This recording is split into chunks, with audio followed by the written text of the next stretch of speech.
habeen kastoo bisha Ramadaan kamida waxa nabigu noo sheegay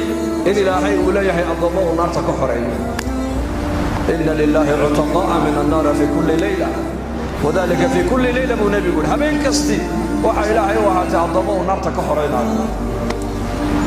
وبشي نحريستا dad badan baad arkaysaa 12 ka bilood masaajida aan soo galin oo bisha Ilaahay miskiinka soo galin ma dhacdo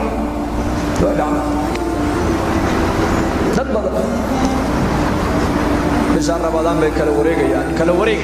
noloshiisa oo dhan baa Ilaahay kala wareejin waxa laga yaabaa awal inuu macaasiyo qaflad ku jiray laakiin bisha Ramadaan qaabilkay soo qaabishay